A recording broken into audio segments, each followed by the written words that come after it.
Mr. Masanami. Oh, good afternoon. How are you? I'm fine. How about you? Good. Thank you. Good afternoon, everybody from Africa. Good Good afternoon. afternoon. Yes, welcome. Thank you very much. Yeah, it's always a pleasure to meet people from all parts of the world. It's great.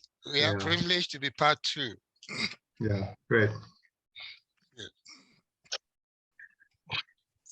So, Mr. SL, Dr. Salin, and Ms. Jennifer, so with your kind permission, should we begin now? Sure, we are ready. Yeah. Okay. So, hello to all, and good morning to all joining us today from Europe, and a good afternoon to all participants from Africa and Asia region. A warm welcome to all from the CAFI-SSF Network and our other co-organizers. My name is Suchitra Upre, and I'm the coordinator of the Global Network for Capacity Building to increase access of small-scale fisheries to financial services, also called the CAFI-SSF Network. Our today's webinar is indeed special as we are co-organizing this in association with 5 organizations.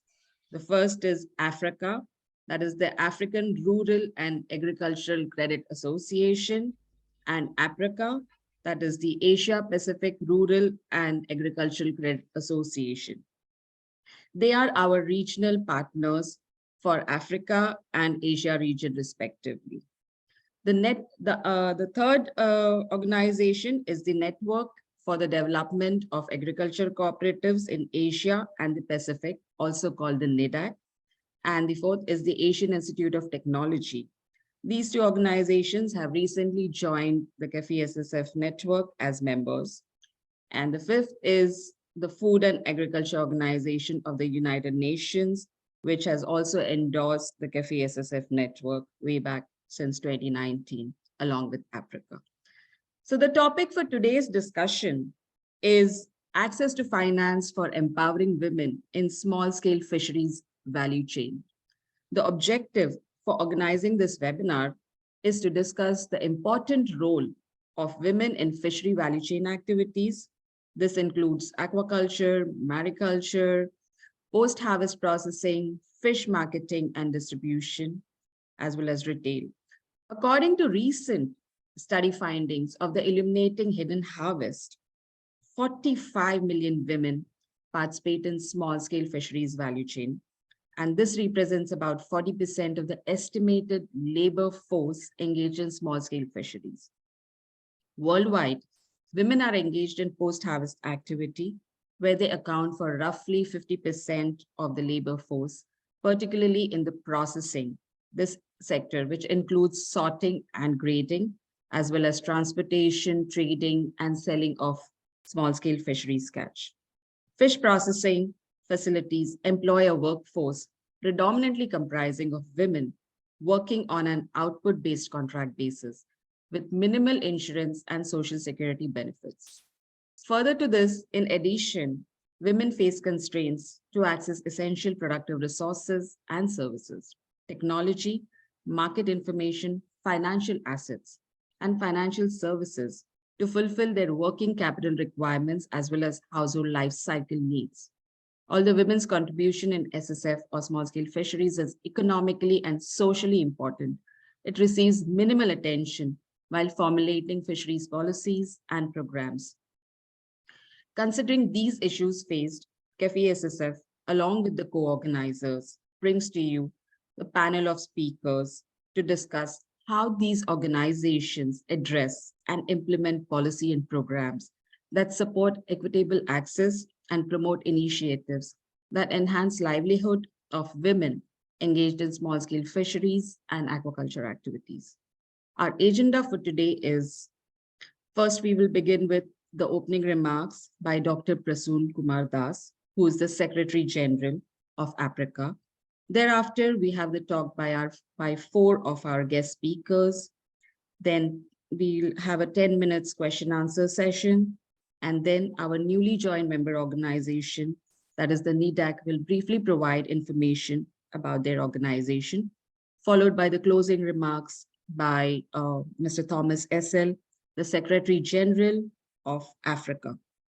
So with this, we begin our webinar, and the opening remarks will be shared by Dr. Das virtually today with a recorded message, as currently he is traveling today at this point. That's why please bear with us. And he has made it a point to share his message to all of us.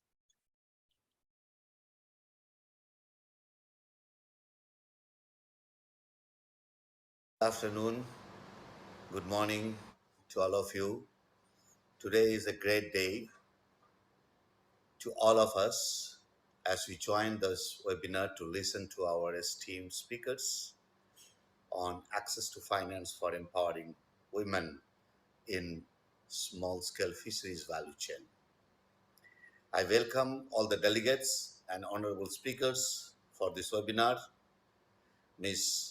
Jennifer Gee from FAO, Rome, Ms. Kanchana Sangsing Kyo from Lamsai Patana Community Enterprise, Thailand, Ms. Edith Rudith Lukanga from African Women Fish Processors and Traders Network, Tanzania, and Ms. Mansi Nimbhal from Mission Shakti Program, India. I'd like to congratulate Ms. Suchitra Upare, CAFI-SSF Coordinator, for her idea of this great convergence of theme of the webinar and list of the speakers, showcasing how women folk all over the globe are playing crucial role in strengthening fisheries value chain. Ladies and gentlemen, you will be happy to know that women folk are involved in all the activities related to bringing the fish from production to consumption, which includes post-harvest processing, fish marketing and distribution.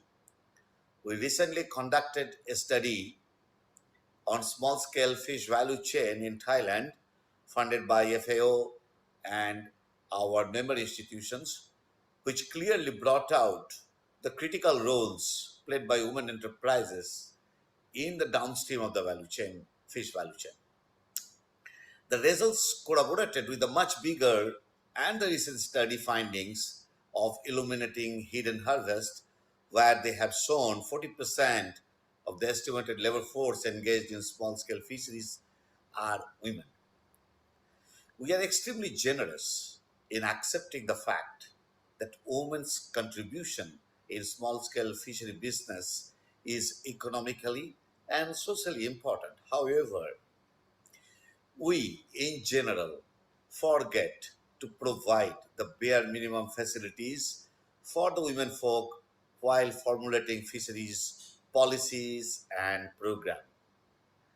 The other issue, which also haunting the policymakers in the financial service sector, to recognize the role of small-scale fishers, value chain activities, and how they could be financed under the existing collateral-based financing structure.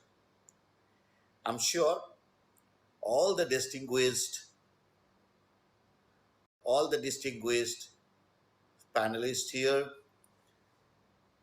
will be discussing on deliberating on both the opportunities and the challenges being faced by the women enterprises and provide some good examples and best practices to scale up the activities. Once again, I congratulate the FO supported initiative, CAFI-SSF Network, for its wonderful convening platform in bringing fishery finance to the center stage of global conversation. My best wishes for the great success of this webinar and ready to take forward the outcome of the avenues and the pathways for this webinar. Thank you very much for your patience listening. Thank you.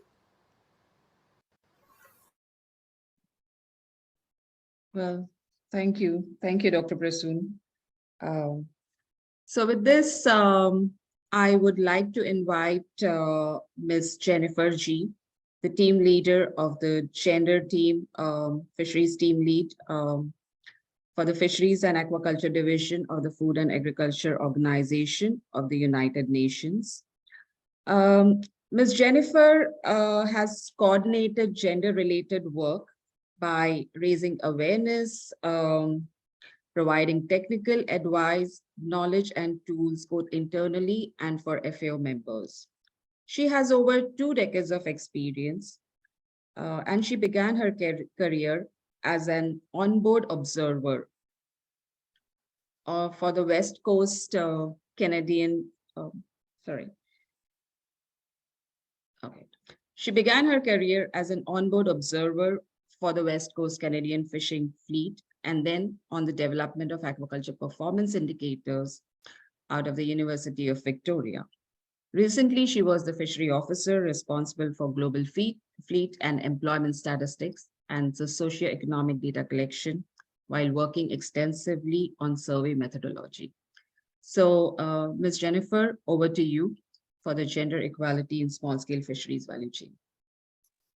Wonderful. Thank you so much for the introduction. I'll start sharing. Is this fine in terms of how you see the presentation? Yes. Great. Okay, thank you. Yeah, thank you very much for the invitation to join today. I'm really looking forward to hearing all of the other speakers and the work you have planned underway, because this is certainly a very important and valued initiative. So I'll launch into my talk. I give you a bit of background. I think this was well covered even in our introduction, but I do like to remind about these points. So as we're warming up to talk about women's engagement and also gender equality in the sector and how this plays a really critical role that must be considered, I just remind us that gender inequalities are a persistent reality in the fisheries and aquaculture sector. These were particularly exacerbated by the COVID-19 pandemic, but they're actually as well realities of, I think, women and men's experience in everyday life, in, I think, all societies. So we see a reflection of our day-to-day life as well in the sectors. So of course, women are found throughout the value chains, and they have a particularly strong presence in pre-harvest, post-harvest, and all small scale and subsistence activities. And so again, citing sort of the favorite combination of the IHH report, as well as a bit of information from Sophia. So it was estimated there were about 58.5 million women engaged in the primary sector of fisheries and aquaculture in 2020. So this means not pre or post-harvest activities, but just the harvesting, fishing activities themselves. And that means about 21% of the people engaged were women in this narrow part of the value chain. And so this is what was shared in the opening. When we expand out, we see somewhere between 40 and 50% of the value chain being made up by women. Generally 50% in post-harvest, 45% in subsistence fishing, so the primary harvesting activity itself, and onward. So the point of all of this sort of mixed information, let's say, different levels of engagement, is to say that we can't make one general statement about the role or the amount of engagement of women. It really depends on the sectors. And so the roles and the positions of these women in the different parts of the value chain vary regionally and by sector. But what is absolutely consistent, what's found in all of the research, is that these women are often underrepresented, both in terms of the data on the sector, as well as in local institutions and governance mechanisms. And they tend to have less decision-making power and fewer, you find fewer women in leadership positions. And so, of course, just to speak a bit more geographically, because with your network, you're covering a number of different areas. But generally in the coastal regions around continents, there's very diverse marine and aquatic ecosystems. And this results in considerable differences between small-scale fishing communities. So how they're engaged, where they're fishing, what type of species they're targeting, and also what aquaculture opportunities are available. And so all of this really shapes the way women are engaging because it's changing the way communities engage. And so in many areas, we can make a generalization that when we're looking at the fishing of small pelagic species, the harvesting activity does tend to be dominated by men, where women are more active in pre and post-harvest activities, but we might also find women owning the boats that are being used for the fishing activities. And in some other regions where crustaceans are an important component of the fishing activity, women participate more actively in the harvesting phase. And another example of this would be fishing on foot with spears for octopus, for example. You'll see this very dominated by women. And so looking more specifically at the post-harvest sector, because this is such an important area for where we find women and how they're engaged. So this is exactly where we can see up to 58% of, so this is not the global statistic, but in some particular activities in regions, it can be up to 58% of the actors are women in this part of the value chain. And taking another example, in many African countries, smoked fish plays an important role in everyday diets and is a vital source of income for the many coastal communities. Typically, the small-scale processing is characterized by hot smoking and drying processes where women are in charge. But just to make a note as well about this activity, it can have very negative and dangerous impacts on the women related to their health, such as respiratory problems from improper smoking techniques. It can result in social friction at the household or community level. And also there can be economic issues associated with this. So just because we're finding women present doesn't mean, of course, that they don't need a lot of support and tailored interventions. And so just generally speaking about women and the way that women tend to engage, let's say with seafood. So even as consumers, so not considering the value chain, but one step back even, looking at the consumption of fish, women do tend to be more food insecure than men in every region of the world. And once women are engaged in the sector, they tend to face even greater constraints than their male counterparts do, particularly in accessing essential productive resources and services, access to technology, market information, and financial assets. And beyond these constraints, prevailing gender norms and discriminations often mean that women face gender-based violence, an excessive work burden, and tend to occupy the most informal, unskilled positions with the least stability. And so this is, like you mentioned, with the contracts, the type of contracts they have. And so much of their labor remains or low paid and not recognized, certainly. So just a quick reminder about terms. I won't read everything. You'll have access to the presentation afterwards, but I think this is an incredibly important definition and clarification or reminder to make. First of all, when we say gender, we don't mean biological sex. Biological sex is a biological phenomenon. Gender is actually our social roles, the way we're conditioned, the way we're expected to behave, and this really shapes our experiences in the world. And the next really important point in consideration is that these expectations and roles based on gender change over time. They're changeable facts. They're not set in stone. And so this is something that we can look at to shape for the better for both men and women in terms of looking at communities and society as a whole. And so just a few more terms I'll be mentioning are gender mainstreaming. So this is the process of assessing the implications for women and men in planned actions. So making sure we're really considering who's involved, who's impacted, who might benefit from this. Gender equality is the state in which women and men enjoy rights, opportunities, and entitlements which are equal in both civil and political life. And gender equity is another term you'll hear me using. So this is the fairness and impartiality in the treatment of men and women in terms of rights, benefits, obligations, and opportunities.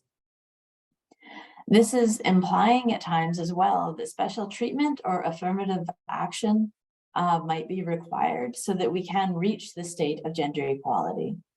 And the last term is women's empowerment. So ensuring women have increased control over their lives through economic advancement and generally enhanced power and agency. So apologies for the break with the terminology, but these are really important ones to remember also as our work moves ahead outside this webinar. I snuck in one last one about intersectionality. And this is also incredibly important to remember. And this is just the point that really people's experiences and opportunities, the biases they face, of course, are not just about their gender, but it's an overlapping mix of class, race, abilities, sexual orientation, nationality, and many other factors. And my final reminder is just about the triple work burden. I mentioned earlier, but this is one of the most common constraints women face, actually. And so this is the combination of productive work, reproductive work, and community work that generally women are expected to perform. And so this is 1 + 2 + 3 = 0, meaning women don't have enough time to explore and express their agency.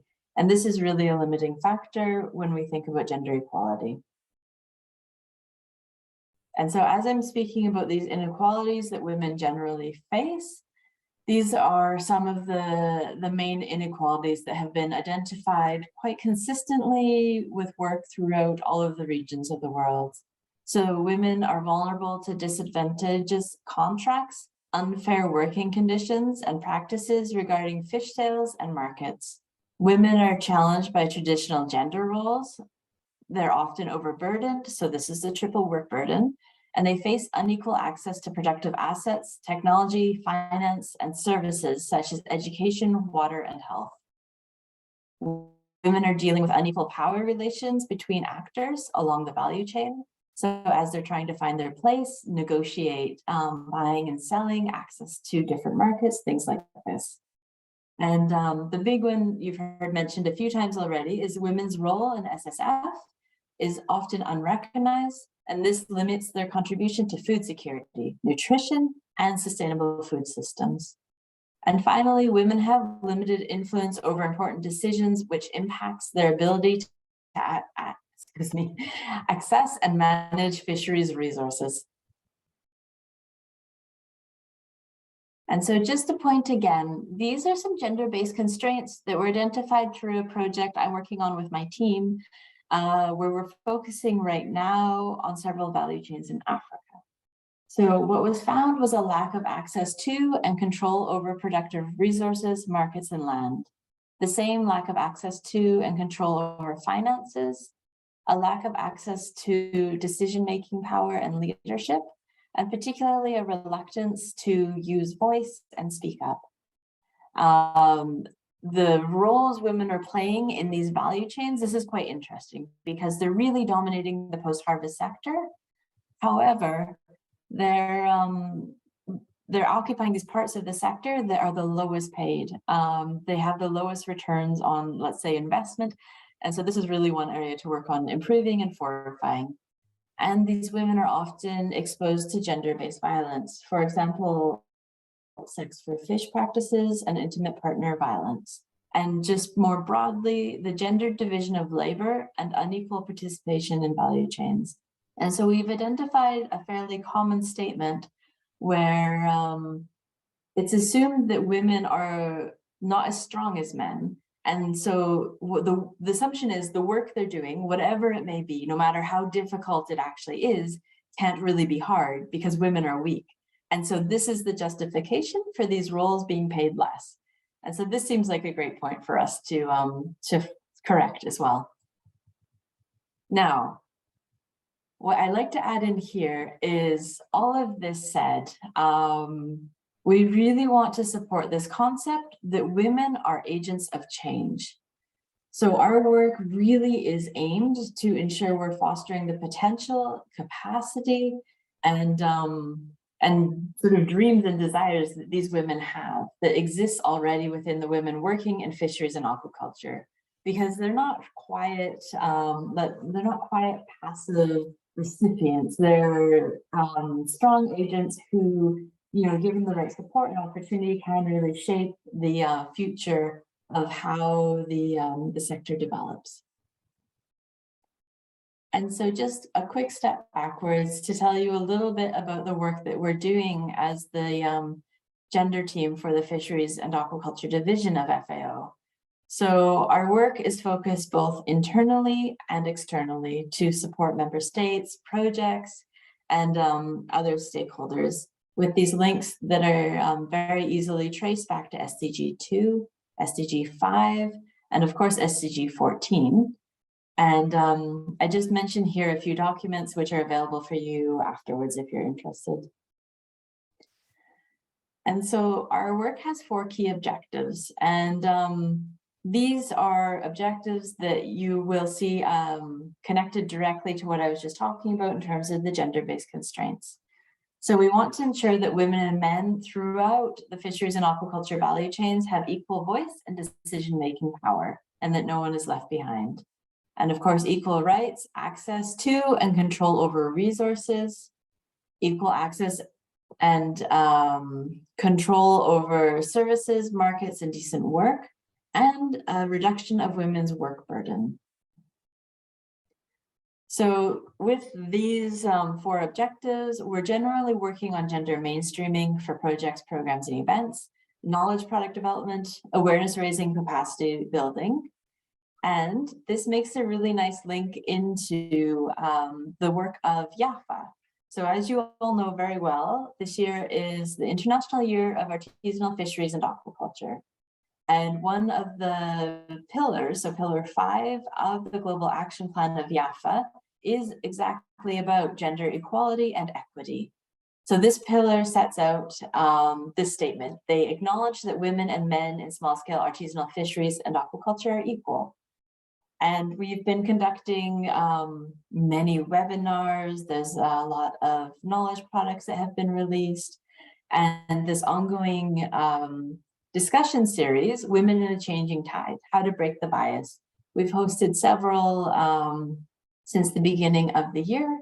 And actually, I'm really happy to say as well, next week at the CAFI-SSF workshop in India, I'm going to be conducting a panel as well as part of this series. So we're happy to share that ongoing work with you.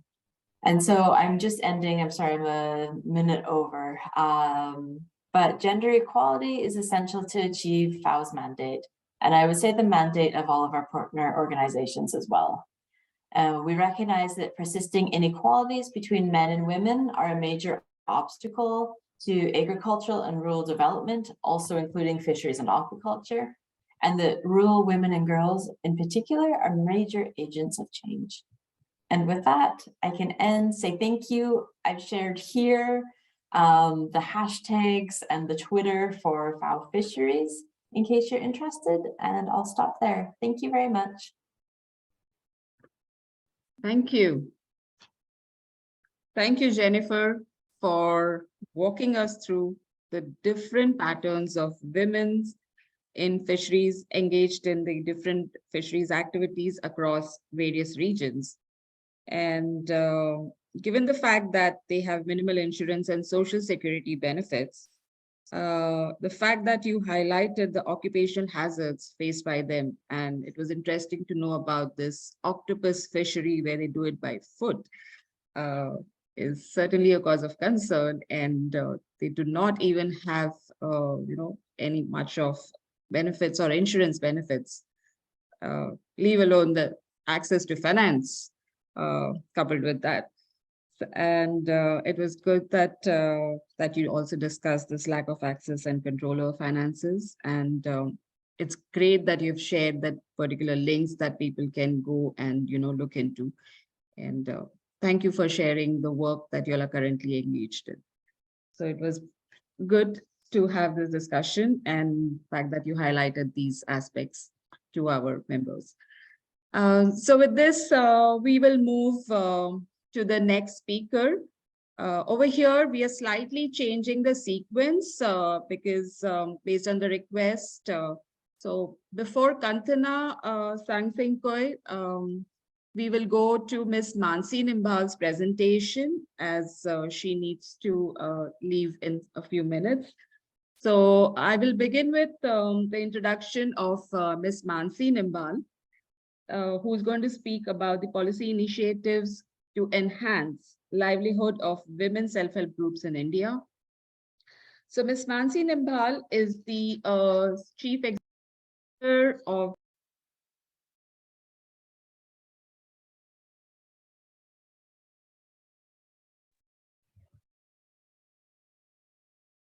You are on mute, Suchitra. Sorry. So to introduce Mansi, she's a computer engineer from Delhi with a master's in public policy from King's College, London. She's a 2010 batch Indian administrative officer and has held key administrative positions in few of the tribal dominated districts like Kalahandi, Mayurbhanj, and Gajpati within the state of Orissa in India. Being an able administrator, she has a willingness to pilot and introduce innovative projects.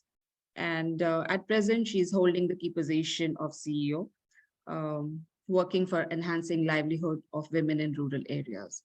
So Ms. Mansi Nimbal, over to you. Thank you. Thank you, Suchitra. So do I have to share my presentation, or would it be shared centrally, or I'll share the screen? We can share it if you want. I can share, no problem.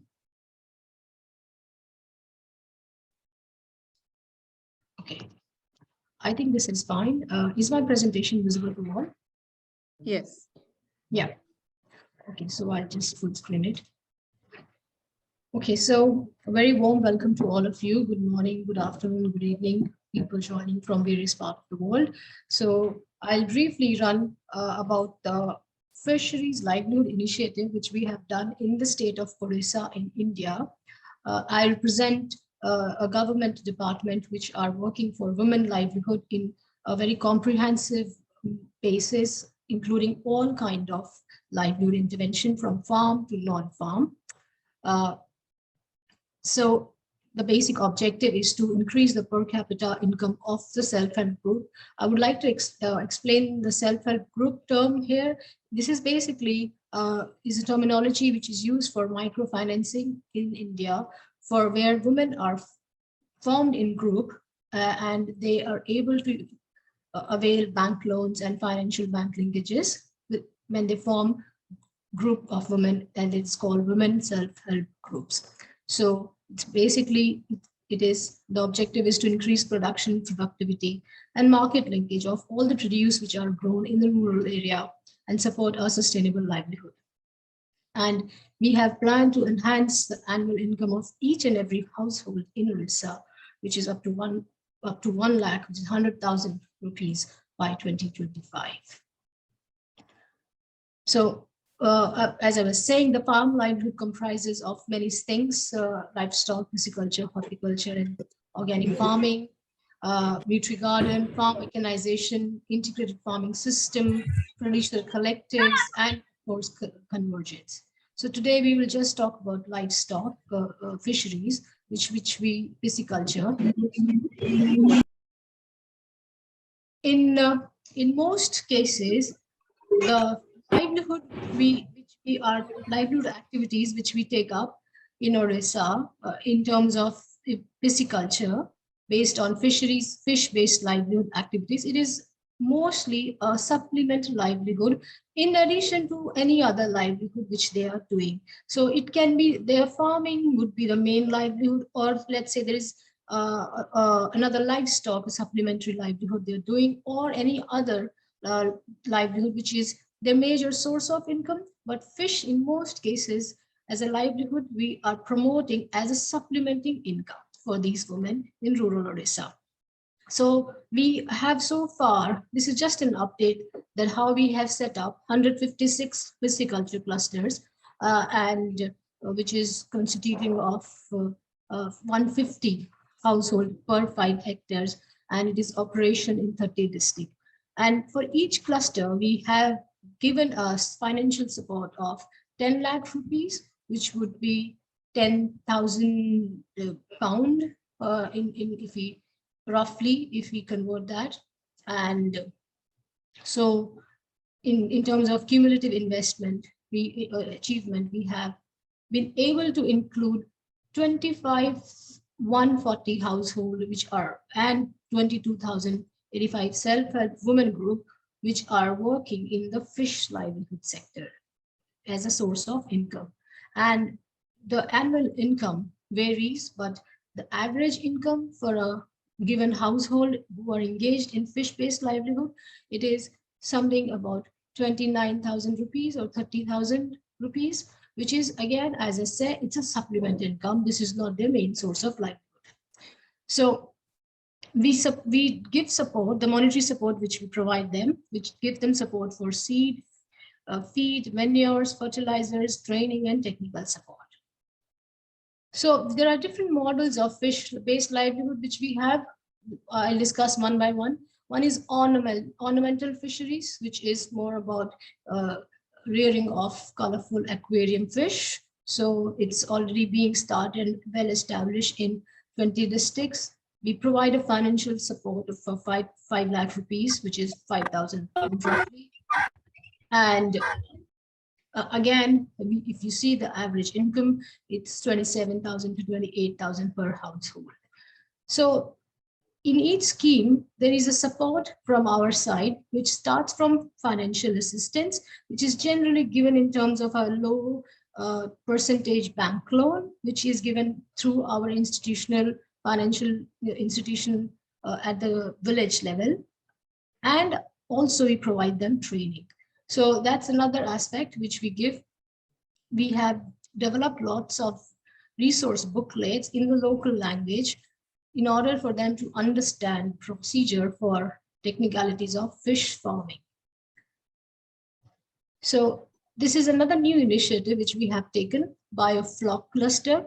So wherever there's a problem of land holding, or there is not the land is not available for natural fish pond farming, so we have set up this bioflock clusters, where one cluster would be given 500,000 rupees, 5,000 pound or 5 lakh rupees.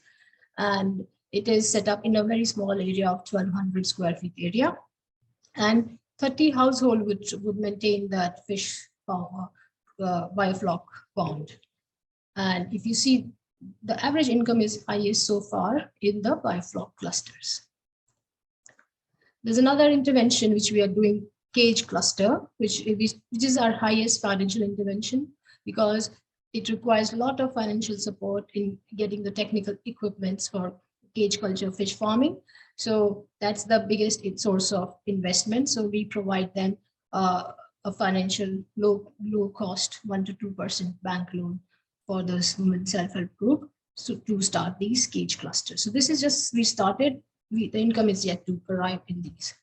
So overall, yeah, there's another, the state of Odisha in India has a very big coastline, and in 9 districts, particularly majorly who are in coastal areas, and where there is a natural source of lake or farm ponds are available, we have started production of high value shellfish, which includes prawn and shrimp.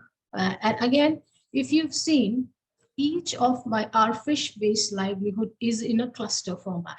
So wherever we have started this, it has to include minimum of 100 households, so that the village or the community together contribute the labor and also share the income. And that's how it becomes sustainable, because everyone contributes, and it is more a supplement income for them. So everybody can do their own major source of livelihood as they go along. So we have, as I was saying, we have developed lots of booklets, information pages, conducted field level training, and it's actually parallelly going on. So it's a continuous activity. And as the way forward, I was saying, the next phase we are planning to include more high valued pisciculture, which is crab and pearl culture, which is very new in Orissa, which would give them a high income, which is more than regular fish. And these are some of the pictures. If you see, this one I showed earlier. Yeah. So this is in a nutshell about the presentation. So I was very quick. I'm so sorry that because I had to run. If there are any more questions, I can take. Thank you. Thank you, Mansi, for giving us insights on the various economic activities practiced by women's self-help groups, particularly in India, and how under this program, you all are also providing technical support and, through the capacity building as well as the brochures. And so since Mansi has to leave, we're making an exception over here. If there are any questions, we are willing to take it from the audience, maybe 1 or 2 questions for her. And if not, if you all want to kind of absorb the information, we'll be happy to, forward any of the questions to her eventually. So if there are any questions, please, we have 2 minutes, 2 to 3 minutes, if she can answer that. Yeah. Yeah, Mansi, I just have one question. How effectively have been the uptake of all these clusters? Are there a lot of competition to come and join these things, or you have to actively seek out people for these activities? Thank you. Yeah, thank you. Well, actually, no, there is a very much already the interest in women to take up this kind of supplement activity, fish-based livelihood. A, because it requires very less of their time, and B, there is an institutional buyback for fish generally through the government setups, which preschools, Anganwadi centers, or midday meal. So there's a set of institutional buyback, as well as within Orissa has a very large fish consuming society, so it also gets sold out. So people want more and more women wants to pick up this fish livelihood. Yeah, thank you. So Mansi, I have a question. So since the priority is certainly given to women self-help groups to practice this, as that they are the first, they have the first access to these resources. So how long is this a leasing term that happens, and for how long does it happen? And when it comes to the renewal, again, is there a process, and do they get it, or again, someone else takes over? So I'm just curious about that. Yeah, so there are different kinds of fish-based assets. So the first slide I said there was a village level farm ponds, which is owned by the village community. It's called Gram Panchayat here.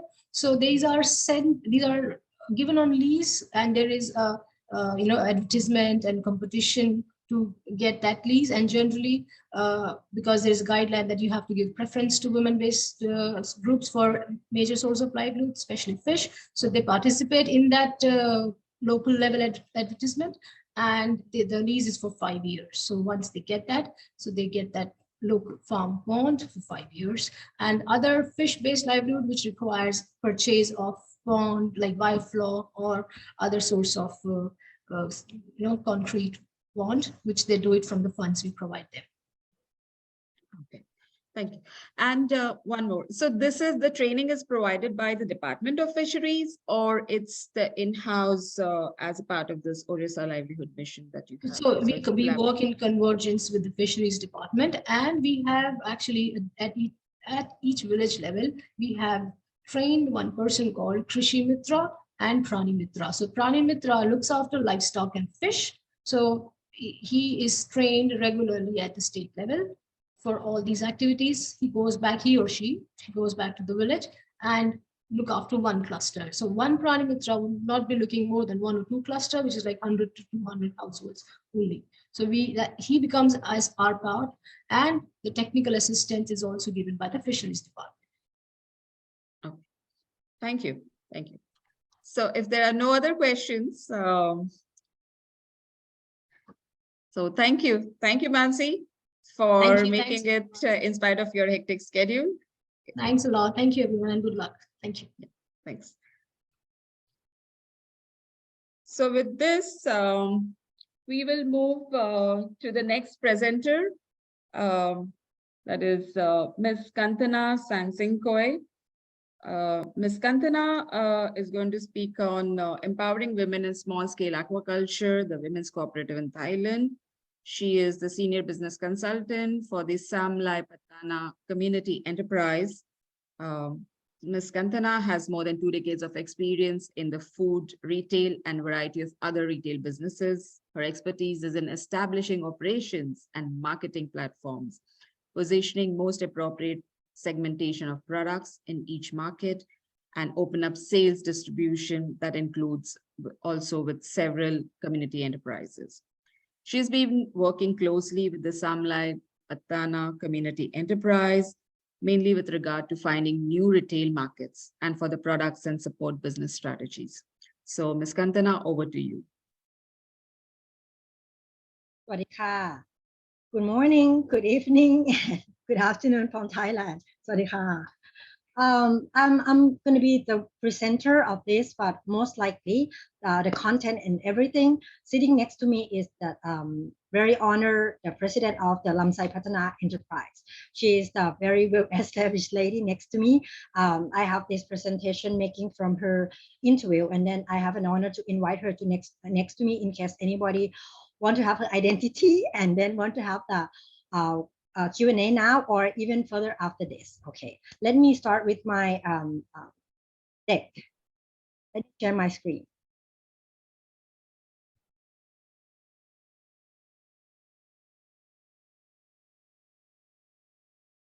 Let me know that everybody will see this one. Okay. You can see this is the product from the catfish. All of this from the catfish. So allow me for the next 10 or 12 minutes to present everyone, distinguished ladies and gentlemen, and everyone that what we have done for the past 5 to 7 years of that. Okay. Most likely the agenda is covered from the start up until the duty, accountability, the product, the support, and how we are developing from the side of the food innovation, the processing of the food, up until the packaging, and what we have done to comply with the BCG or the social services, and then what would be the overall product that we have. As you can see that Southeast Asia, Thailand, we are located like surrounding by the ocean and we have a river.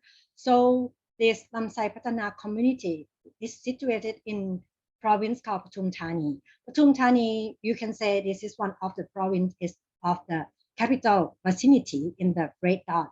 So it's more like a couple kilometers that you can enter to Bangkok right away, but still within this 3.5 square meter of this aquaculture. Like this is the 3rd generation that they have been doing this catfish farming of and be able to accomplish and be able to deliver the processed food.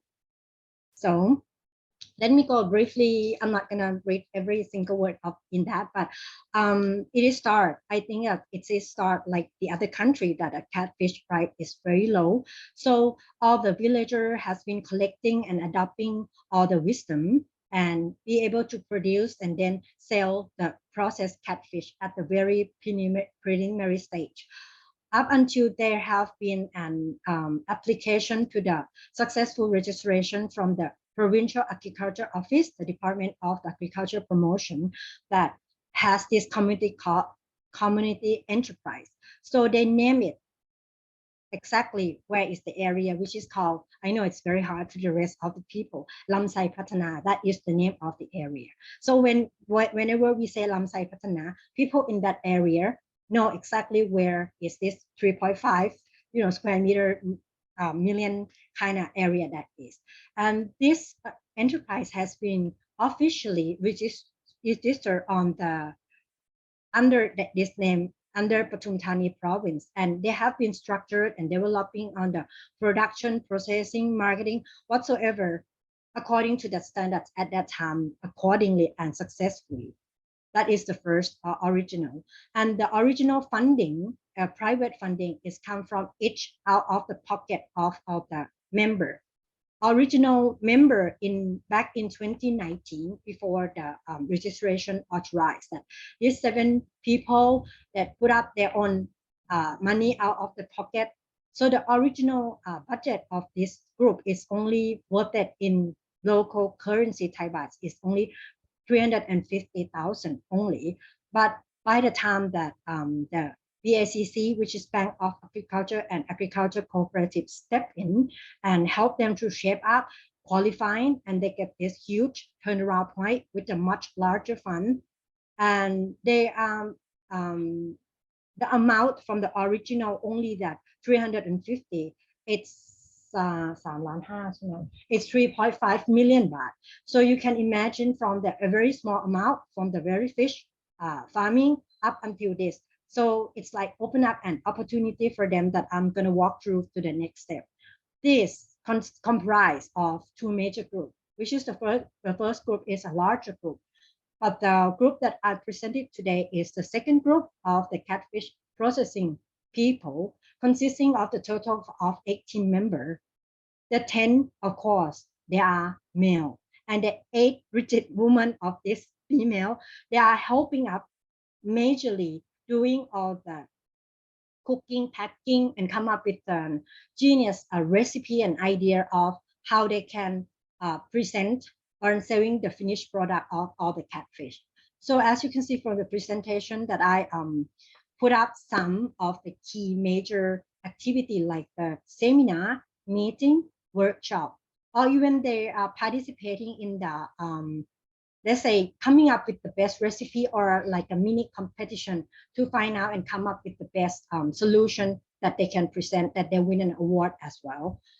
Let me touch briefly. I'm sure that all our distinguished ladies and gentlemen understand the basic of the aquaculture, that every year we have the standards and idea of up to 3 crops per year. If any year we can end up 3 crops, that is the most fortunate for our aquaculture member. But some years are very bad luck in terms of the water, weather, or whatsoever happened from the nature, uncontrollable, or even lately a huge flood in Thailand.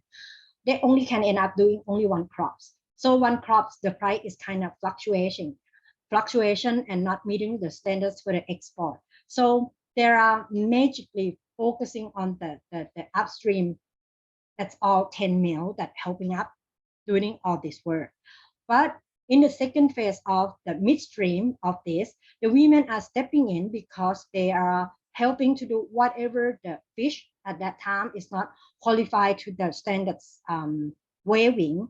So all the underrating weighing of the catfish has been processing in the plant and making like the first generation of the product. And as expected, that they come up with this genius recipe and food for the local, like we call fermented dried fish, plasong, which is only known like in this area, like Thailand, Laos, CLMV, and Thailand as well as plasong, come up with the making of this catfish that nobody ever done it before in the country, and the tasting is more than acceptable.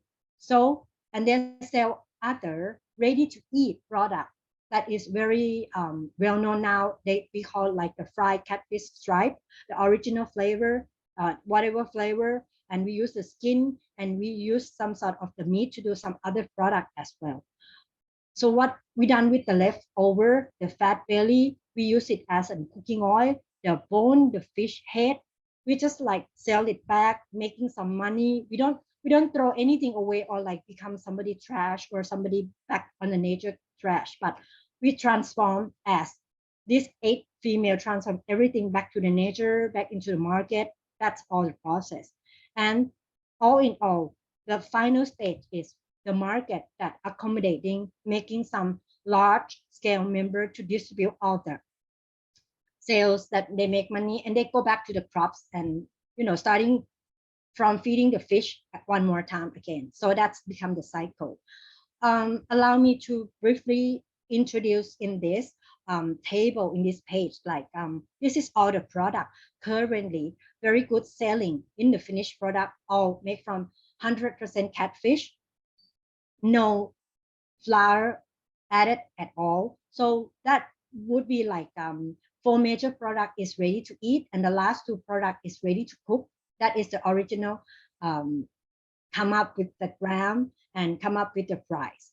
And the price now is the price that we have been come up with the new price lately from September to October. And this, of course, this is November, because that, as we're aware of the impact of the extremely increasing price of the oil, that affects the gasoline here, and it affects the cooking oil, because cooking oil is one of the major, except all the meat and everything for this product.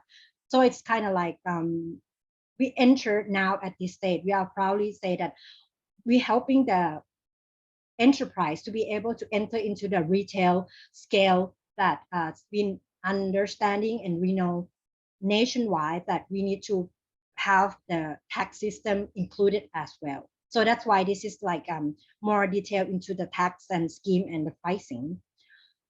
And not only we are selling in that mentioning channel, we are, of course, from the last several years that we have this pandemic attack directly, we are open up the online, the Facebook, or even we use a locally line application to sell more and more product, everyday sales of this.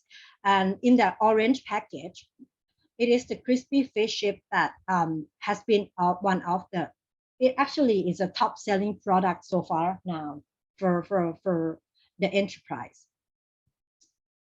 Looking in terms of the income has come in terms of the percentage and everything.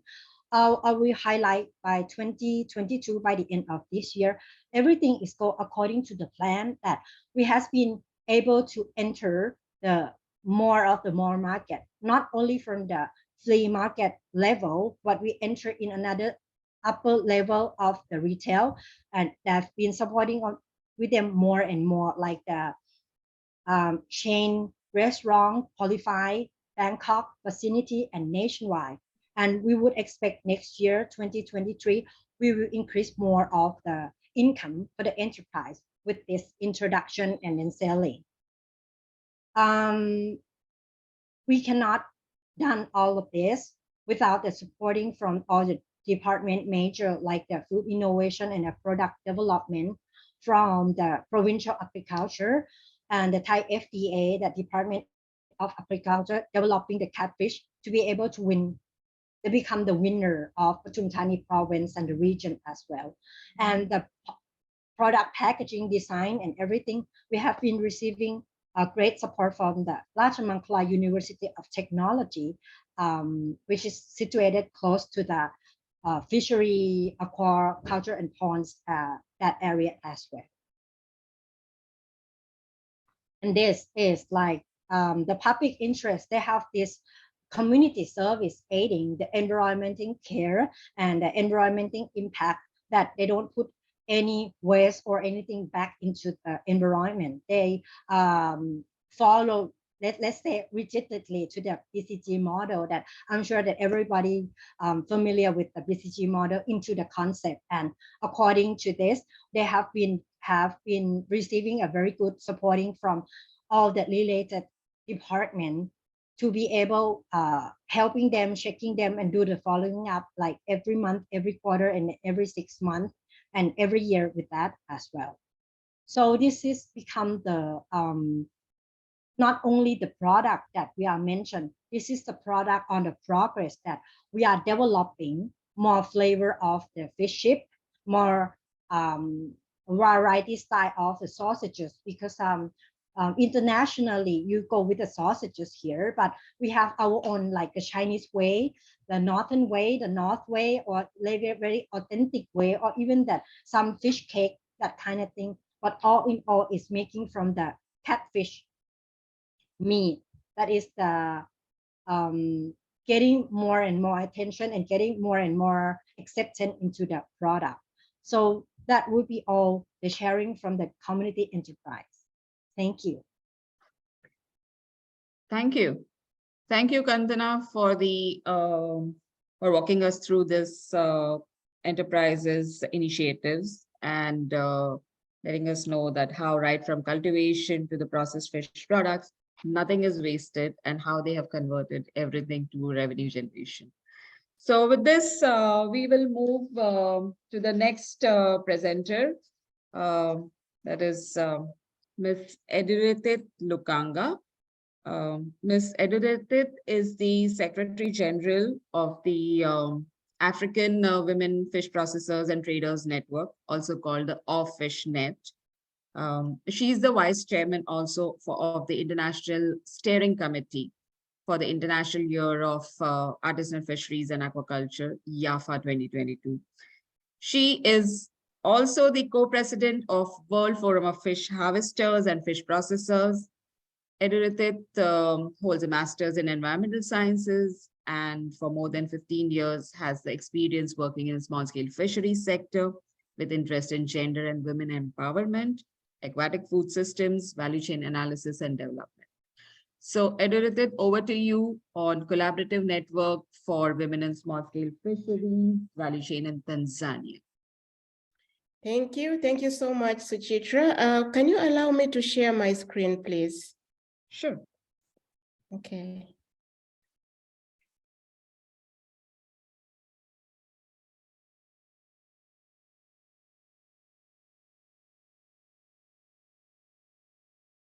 Can I?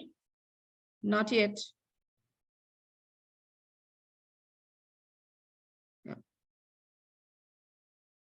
Yeah, so thank you so much, Suchitra, for the introduction. And but also the organizers for inviting me to contribute my views in this very important topic and conversation around access to finance for empowering women in small-scale fisheries value chain. Today, as we've spoken, Suchitra, I've been asked to speak about the constraints faced by women to access financial services and how our FishNet is making efforts to strengthen the capacity of the women to overcome these issues that they are facing, but also what kind of other of support that is required from the agencies that can support the women. Yeah, so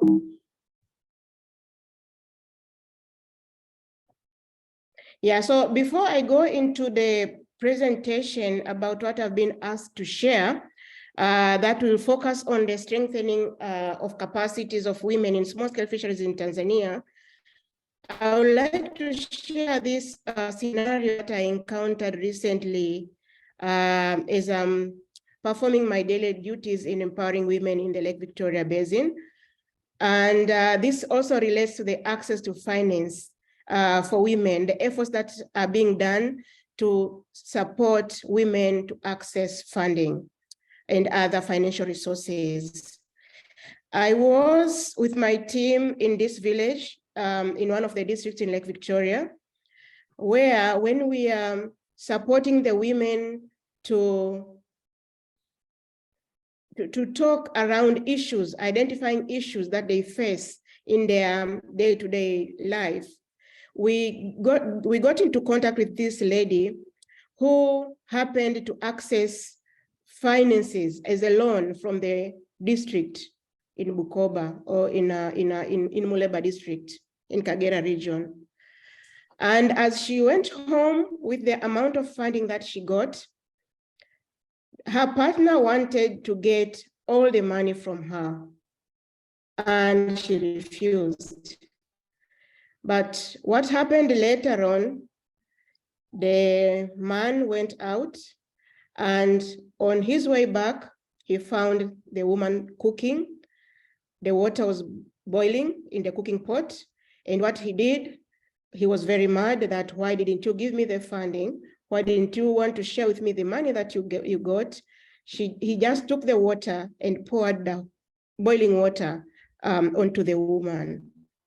So I'm just sharing this scenario for us all to think through, all the challenges of whether the women access the finances, and at the same time, others having not accessing the financing. So they both come with their own challenges that I think would need also to look into those, and the continued challenges that women in small-scale fisheries continue to be placed on because of the systems that are in our communities. So as I've been introduced, I'm the General Secretary of the African Women Fish Processors and Traders Network. And I would like to start by giving a very brief introduction about what this network is about.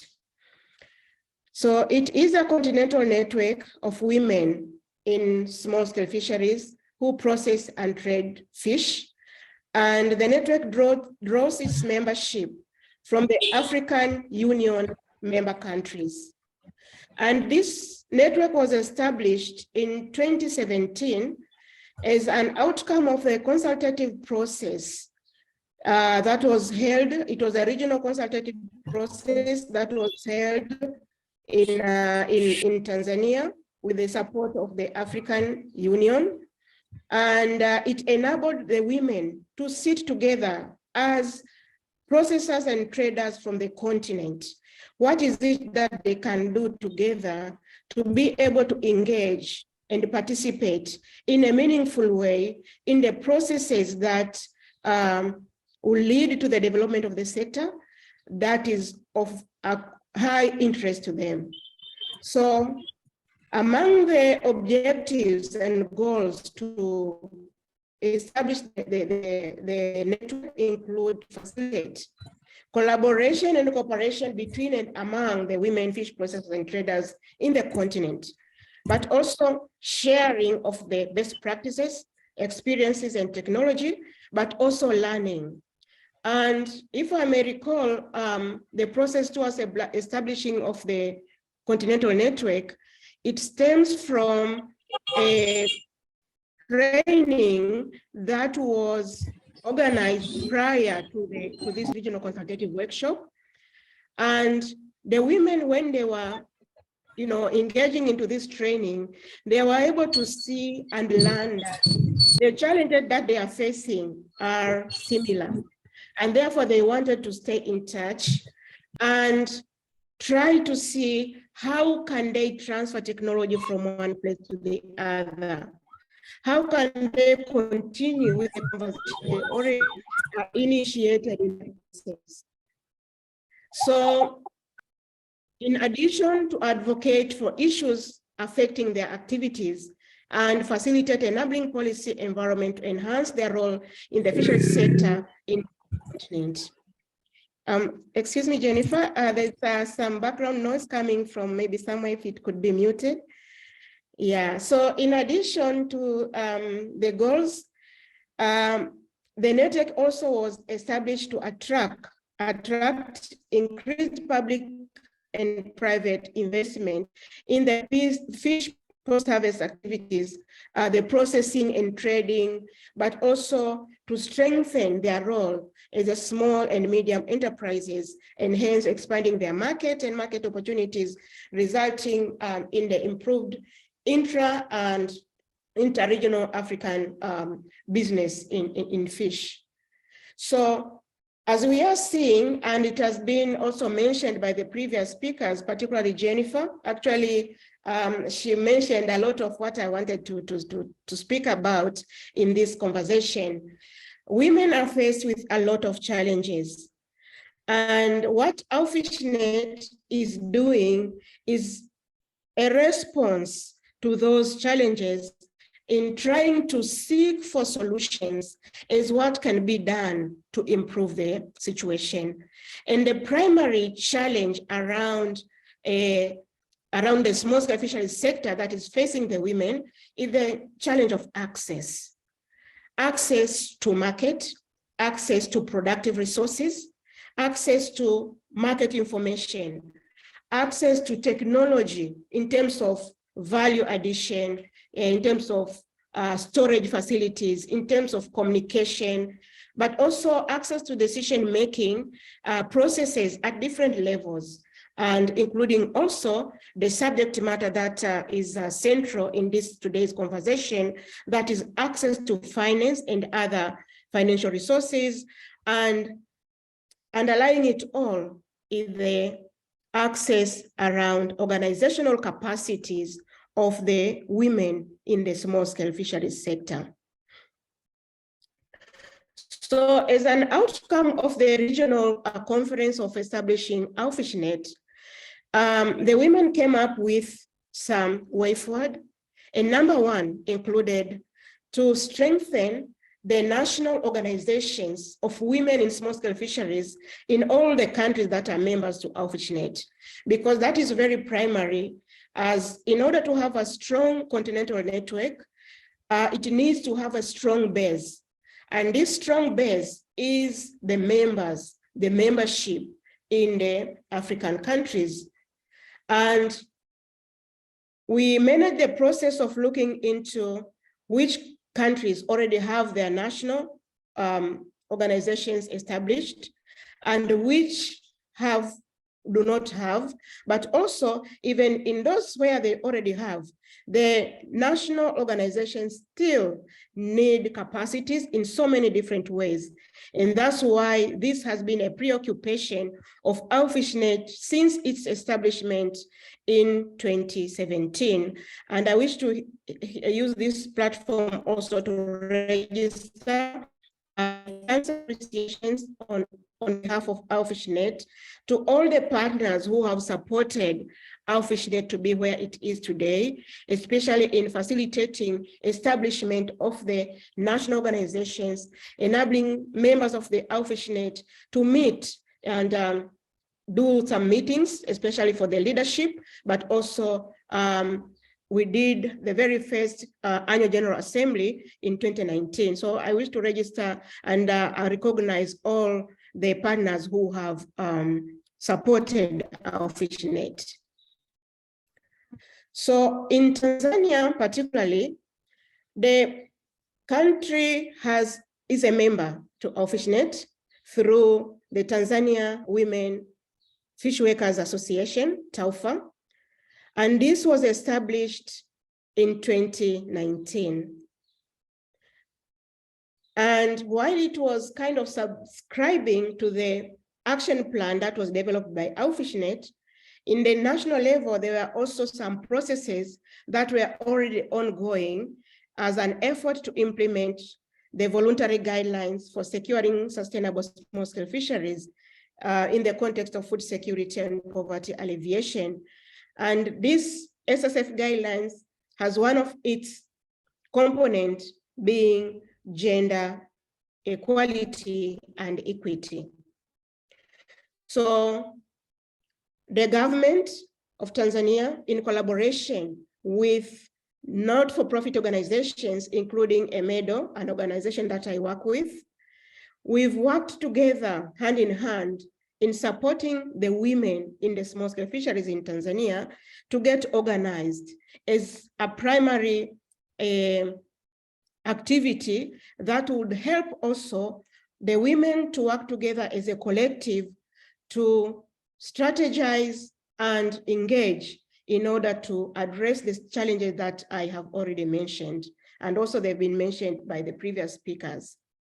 So the vision of TAWFA is to become a reliable pillar of effective women participation and engagement in fisheries sector based on gender equality principles. And its mission is to build the capacity of women in fisheries in order to meet the social and economic development challenges.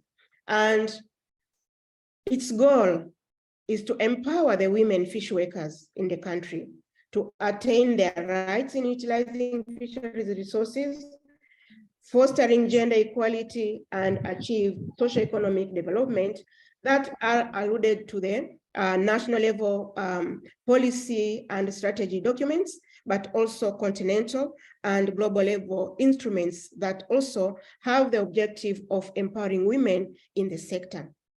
So what has been done? Tanzania is very rich when it comes to water bodies. We have the 3 Great Lakes, which are Lake Victoria, Lake Tanganyika, and Lake Nyasa.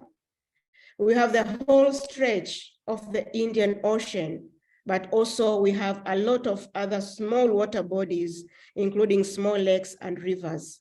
So immediately after launching TAWFA, and through the national task team that is responsible for coordinating the implementation of the SSF guidelines, we sat together, and by the way, that national task team has representation from all the actors along the fisheries value chain. So we sat and thought, how can we support this newly established organization?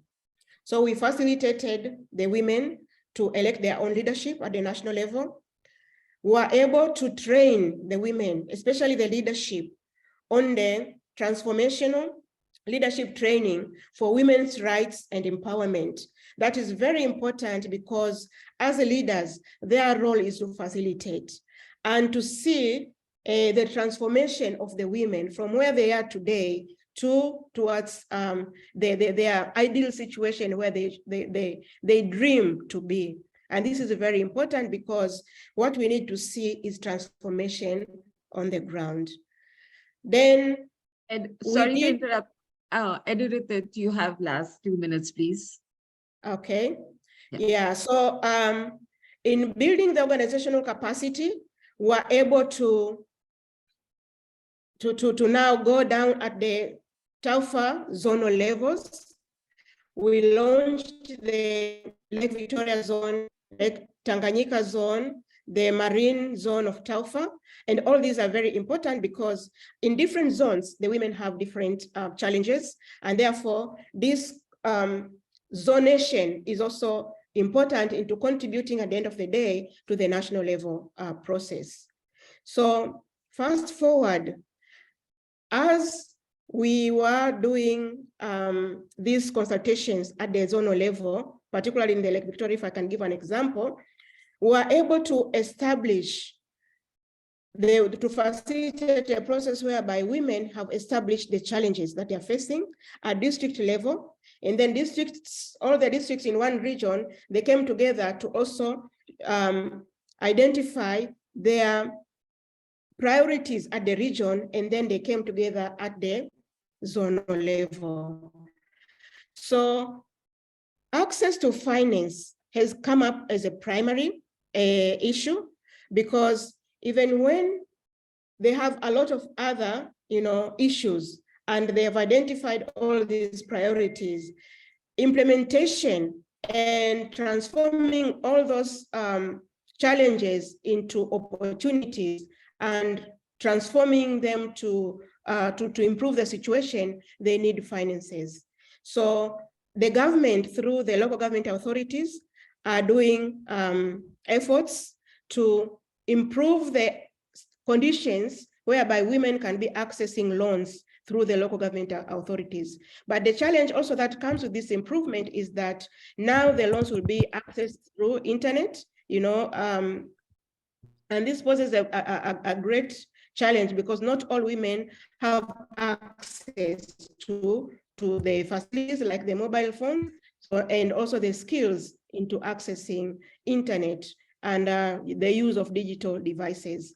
And so what I would call upon now is that the microcredit facilities that are already working in Tanzania, they are also potential, but we need to facilitate processes whereby women, microcredit facilities, the local government authorities, but also the ministry, all to come together in supporting the women to be able to transform the situation, because the challenges are already known, the problems are already known. What is left now is to see how we can transform forward.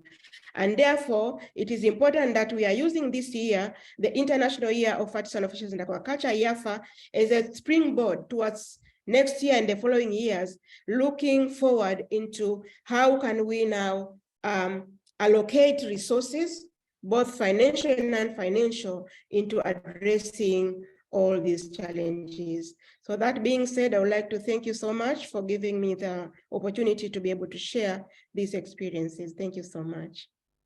Thank you. Thank you, Ms. Lukanga.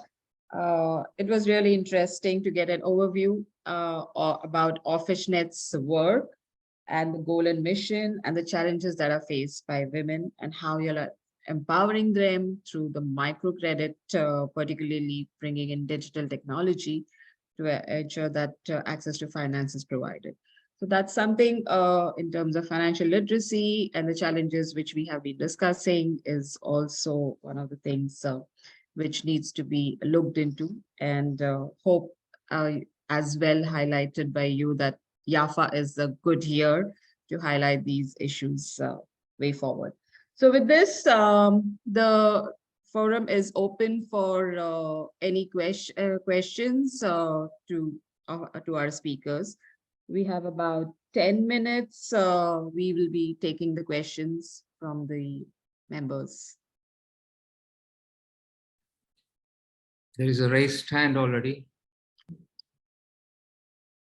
Yes. Yes, Ms. Retno. Yes, thank you, Ms. Suchitra. Bismillahirrahmanirrahim. Assalamualaikum warahmatullahi wabarakatuh, and good evening. I'm Retno Widya Hastuti from National Research and Innovation Agency Indonesia.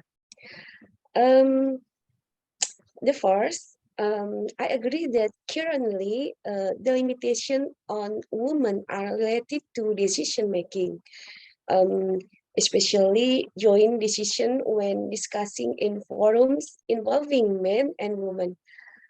The research explains that men still feel that women are not important to provide input even. So I think after doing some rural appraisal activities over there, women are, fisherwomen, they are quite intelligent. And sorry, first of all, I'm off cam, Miss Suchitra, because I'm blue. So the second, my question is, why use the term value chain instead of using the term small scale fisheries and not using small scale fishery business? I mean, in Indonesia, access to finance for small scale fisheries businesses, especially for women, is more focused. Yes, it's more focused on processing business, and while other businesses are more male because they are business actors related aquaculture or capture fisheries. And so I mean this access this access is usually for women just to focus in processing business. So in my opinion, this value chain is related to business from production until to marketing. And the third, Indonesia, there has been a lot of community empowerment from PK. Maybe Ms. Suchitra, you know PK as a woman-headed family empowerment foundation. Maybe this is from America, but in my opinion, it isn't sustainable because a business feasibility study hasn't been carried out according to the needs of women. I think that's all, Ms. Suchitra. Thanks. Okay, so if this is a question, I think we have experts and our guest speakers over here. So Jennifer, would you like to take this question? Sure, I can start, and then maybe everyone can fill in. I'm not sure I got it fully, but let's see. And then maybe if I missed it, you can ask the question again. I think it's a really a good point that of course it needs to be focused on sort of the second half of the value chain, and maybe being really careful with the wording we use as well, so that the activities that women are more involved in don't feel excluded if we're just saying small scale fishing, for example. I think this was your point with saying small scale businesses maybe. And then the other point that you made, I picked up, is about this sort of struggle to have women in either places of power or, you know, if they're participating, how we really get women speaking up in a way that's listened to. Because this is really, as you said, a common problem that maybe the women will raise a point and speak up, but it will be disregarded largely because of their gender. And maybe the men particularly won't take it so seriously. And I think this is where the work we do with things like gender transformative approaches, which means really dealing with root causes of gender-based constraints and biases at a community level, where we work with both men and women, can be very important in terms of sort of sensitization and education and understanding the benefits of fully listening and valuing the points and experiences of both men and women in fisheries management. And as Ruth, I know you have lots of experience with raising up women's voices and the leadership training. Maybe you want to add on to this point?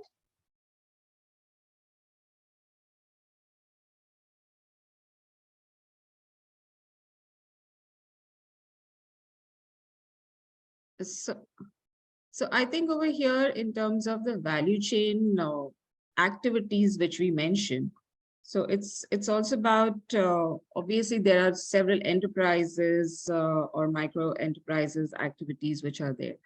So perhaps there is the way we kind of have termed it so far as activities, and we say that various interventions under that. So that is something there needs to be more documentation about which are the various enterprises under the value chain activities that we are mentioning.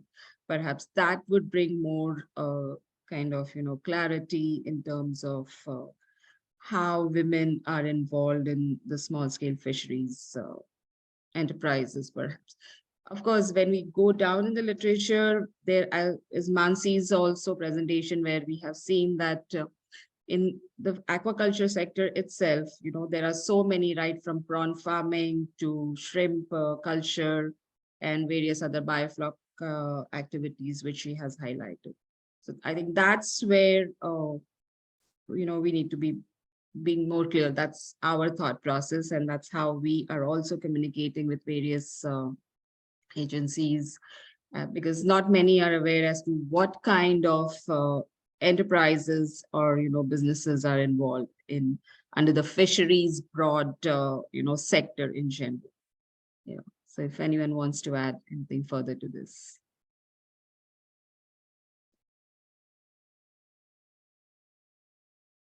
So if there's nothing more, I think there's a question from Kafayat. We can move on to that question. Yes, hello, good morning or good afternoon or good evening. I'm Kafayat Fakoya. I find the access to finance for women a very interesting topic. And I thank God that Edith Rudit has actually highlighted some of the challenges, even with the new strategies that has been adopted in about to roll out in Tanzania, that is digitalizing access to finance, which to me is novel, but is not workable for the women in small scale fisheries. These approaches of towards accessing finance should be devolved from a bottom-up approach. Literature has shown us that most of the women involved in small scale fisheries in Africa have low literacy levels of education. And that is a great hindrance to anything that is innovative and comes with a top-bottom approach. That is, you want to use the financial institutions such as the banks to give out loans, or the way she has actually talked about the innovation in our own country. These are wrong approaches because the solutions are even closer to us. And in Africa, I know that in Nigeria, for instance, the women have access to what they call a susu. I think in Ghana, they also have a similar anemia. In other African countries, in sub-Saharan African countries, they have similar, groups. Now, these are like informal groups. They are local groups. These are, the most of the women in small-scale fisheries belong or are familiar with. Of course, there's a limitation to the amount of finance or credit available from these groups, but these are still workable solutions. So what I think that should be the norm, or should be a way to make use of these groups, is to link them up with the more formal financial institutions, because these are local and informal driven. Women, contribute, they have rotatory savings and the likes, and this works for them. And because of the low level of literacy, you cannot just link them to a microcredit scheme that will entail make them to have to fill out papers and the sorts. That wouldn't work, and it hasn't been working. So when these strategies from taking them closer, making them come closer to the bank, using the strategy of microcredit schemes that are still so officious in so many ways, they are bureaucratic. That is why we're not achieving anything. I think the best thing is to look at the needs of the women, to understand the capacities, and then to build on those capacities in their informal saving groups that they belong, and then use that as a vehicle, to scale up their savings, and also to scale up the access to credit or finance. That is the way I think we should go, other than going straight to the financial institutions and wanting to link them up with this group of women who do not have the capacity to understand and to satisfy all the requirements of these formal financial institutions. Thank you. Yeah. Thank you, Kafayat, for highlighting this. And as you all may be aware that the CAFI-SSF network is exactly trying to build this, fill in this gap where there is a capacity building that is required, both from for the financial institutions as well as the fisher folk organizations or women who are part of these organizations, so that there is clearly a financial literacy and how they are brought and educated well, so that they can get access to finance through these formal financial institutions, including even microfinance institutions, which are operating absolutely at the last mile regions where the fisher folks operational areas are.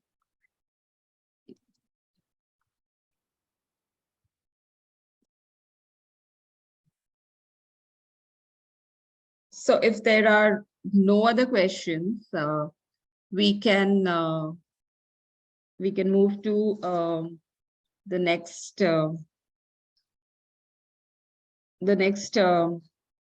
not a presenter, but I would like to introduce you all to the NIDAC Honorary Director who is there, Dr.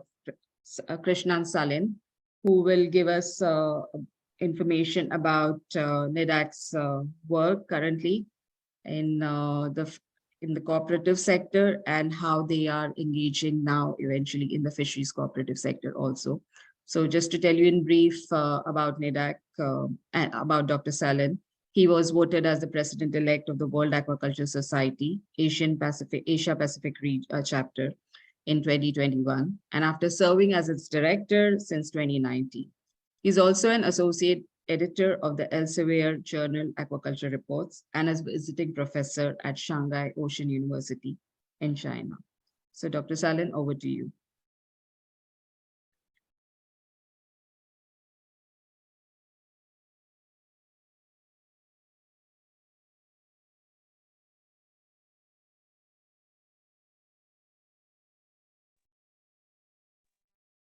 Thank you very much, all the speakers, participants. It is a pleasure hearing you this evening for me, and it may be morning or afternoon for many of you.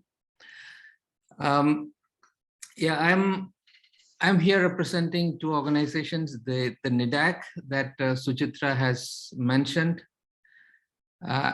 and AIT, the Asian Institute of Technology, which is a international postgraduate university based in Thailand, and it's in the same Pathum Thani province that we heard sometime before from Ms. Kantana.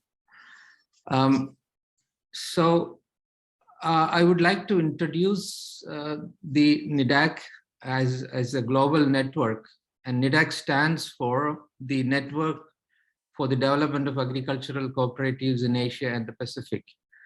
So NIDAC was in fact established by the United Nations Food and Agriculture Organization, FAO, and the ILO, the International Labour Organization, and also ICA, the International Cooperative Alliance, in 1991.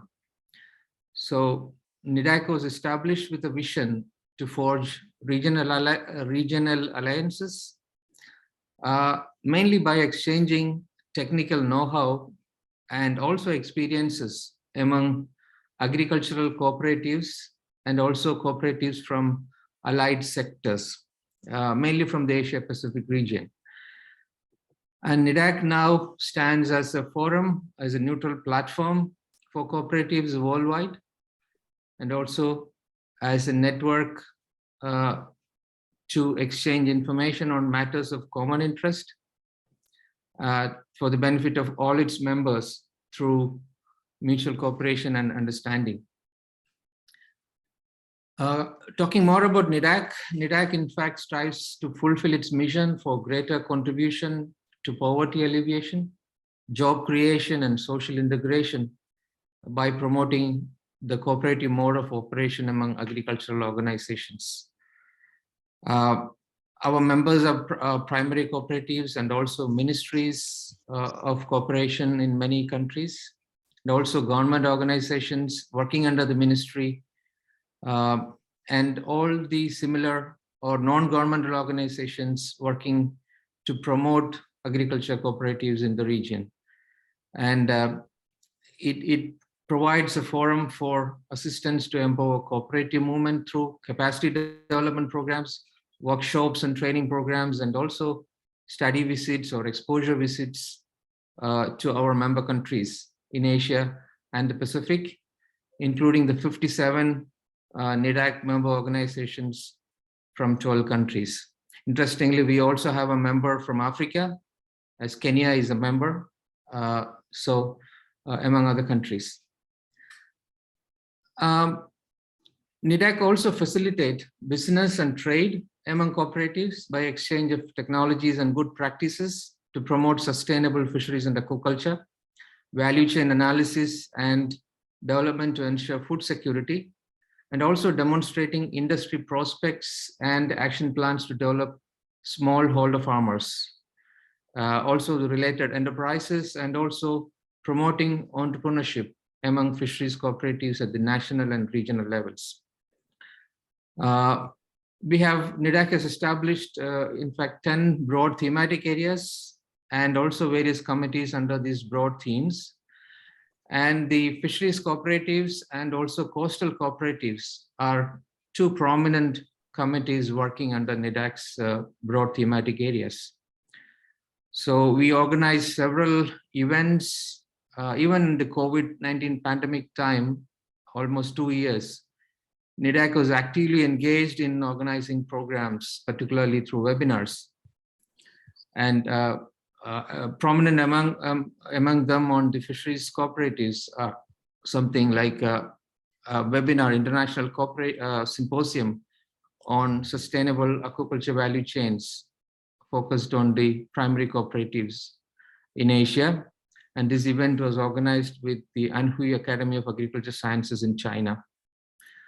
Another international symposium we have organized on the seaweeds, especially to promote seaweed business among primary cooperatives, because seaweeds is one of the most emerging, business avenues or livelihood opportunities for cooperatives, particularly involving women in many Asian countries. So this was another initiative, and based on this symposium, several new projects have been developed, particularly in India, to promote trade and business, particularly focus on women in the seaweed sector. So all these activities we continue, and this recent joining of NIDAC in the CAFI-SSF network is yet another step in this regard, and particularly to achieve our key objectives of supporting and strengthening fisheries cooperatives. So I once again thank the CAFI-SSF Network and all the key speakers today for highlighting some of the major challenges facing women in small-scale fisheries and aquaculture, and also focusing on the need for gender equality, collaboration, and more effective policy measures to enhance the livelihood of women involved in small-scale fisheries and aquaculture from Asia to Africa. Before concluding, I also hope to see some of you at the GAF8 meeting, the GAF8 conference at Kochi in India, later this month. So once again, thank you very much from Bangkok, and all the best wishes for this meeting. And also congratulations again to Sujitra and her team for making such a productive event today. Thank you very much, Sujitra. Over to you. Thank you. Thank you, Dr. Salim. So with this, we come to the closing remarks through Mr. Thomas SL, who is the Secretary General of African Rural and Agricultural Credit Association, and also one of our main partners for the Africa region. They are our CAFI-SSF regional partner organizations. We have been associated with them. They have been associated with us for the past 2 years. And over to you, Mr. SL, for the closing remarks. Thank you very much, Madam Coordinator of CAFI-SSF Global. I want to recognize the big role that the organizers for this program have done. They started some time ago, and we are now seeing the fruits from all the presentations that we have heard. So we thank you also, the great presenters, for the various ideas that you have shared. I see this forum that we had as a best practices forum, because it has brought bare the great innovations and models that are going on in different parts of the world. So thank you very much. And also thank you very much for FAO's unflinching support for this program, which is bringing a lot of guidance and attention to this sector, which has not received the attention that it deserves. If we look at the presentations so far that have been made, you could really see the realities on the ground in terms of supporting women's fisheries work. From the note given by Dr. Prazoon, which set the tone for this program, we have seen from all the presentations laying emphasis on the challenges and the circumstances in which women who are engaged in small-scale fishing are finding themselves. From Jennifer, who started, the issue that she laid out was gender equality and equity. And I was asking myself, do we really have gender equality and equity in small-scale fisheries value chains? And the answer that I got in the end is no, we don't have it. Because even though it's clear from all the presentations and literature that women form at least half of the small-scale fisheries value chain, and yet they have been denied of the resources that they need to expand their entrepreneurial spirits and operations. So given the situation in which we have, women have little access to productive resources. As it came out, there are a lot of occupational hazards that they go through. Traditional arrangements in various places have either excluded the women or giving them a small role that is recognized. And so the way out is to empower the women, as Jennifer hit it right on the nail. And one thing that was very instructive to me, but which also made me sad, was the equation that she created for us, that women are in productive work, they are in reproductive work also, they take up our community work. And when you add this 1, 2, 3, the equation gives us 0. It means that for all the good work that they invest themselves to do, there is no recognition. There is no output that can make them proud. And this is something that has been brought squarely to the front. This triple burden, we need to work on it. Mansi also continued by hitting on self-help groups.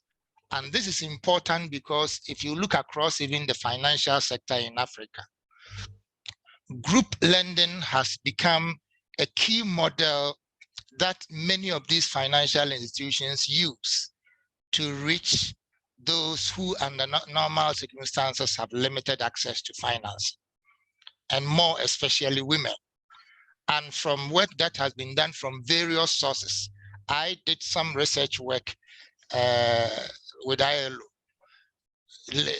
some time back on women, and it was clearly the result research that made me show interest in women's work, that women are known to be better payers of bank loan than men.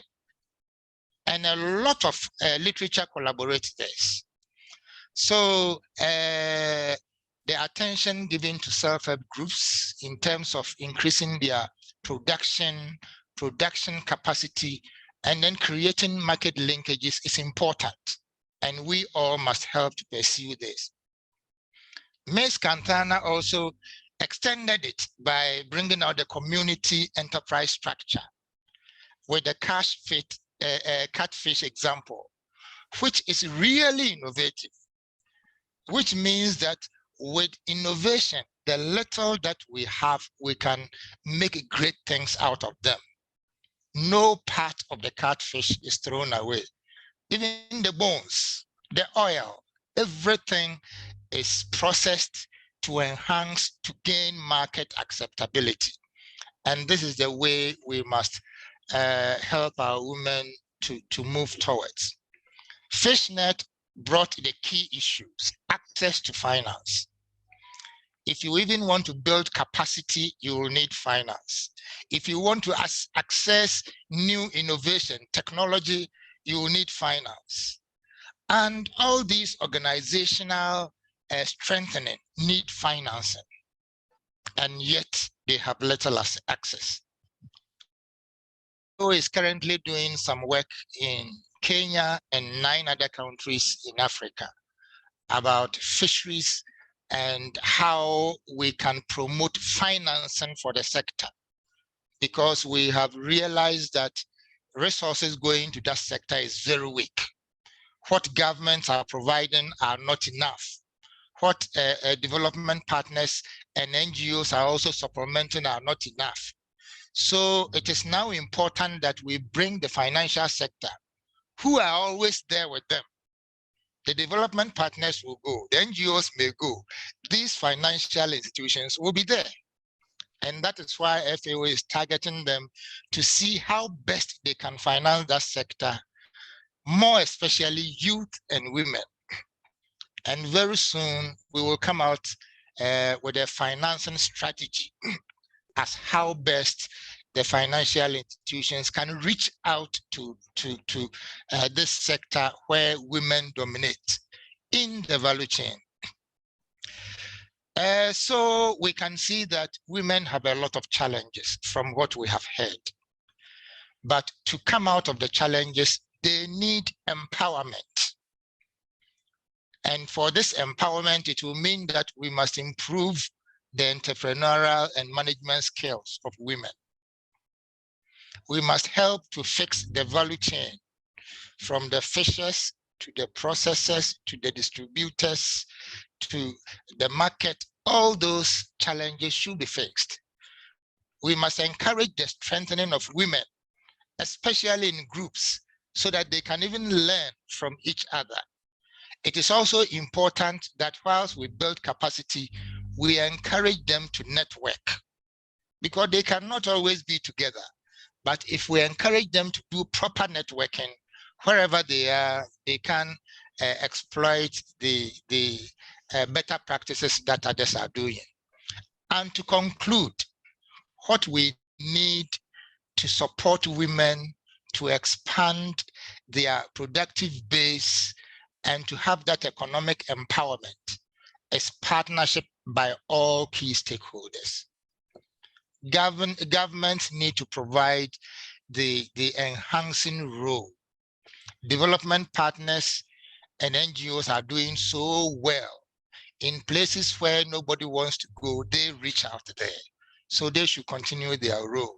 And then the private sector of our various countries, Asia, Africa, wherever, they are encouraged also to play a key role. For when they nurture their businesses to expand, for them to become more productive, get more income, get more, it will be an asset to the banks, because that is the place that they keep their savings. On that note, I will say that we have received some guidance and good experiences from this webinar.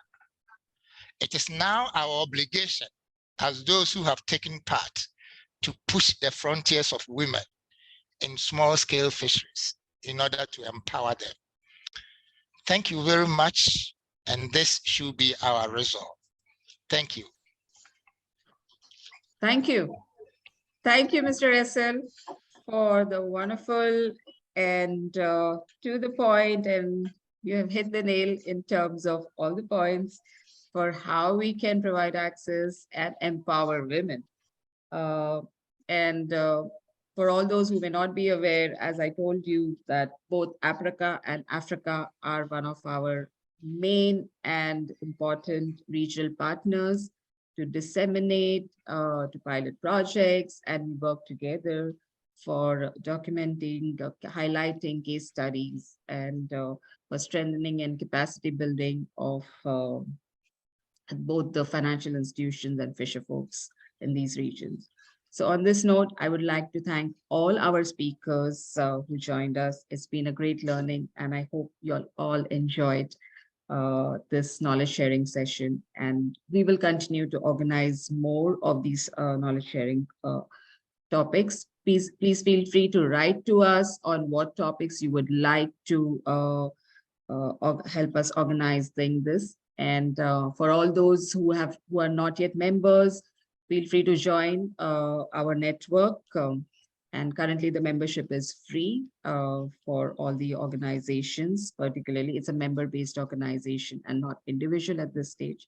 So on this note, thank you all once again for the patient listening and for this journey of the CAFI-SSF network as we keep moving forward. Thank you all. Thank you. Thank you. Have a nice evening, everyone. A nice Thank evening. you so much. And Thank goodbye. you so much. Goodbye. Good. See you again next time. Bye. Yeah. Thank you. Thank you.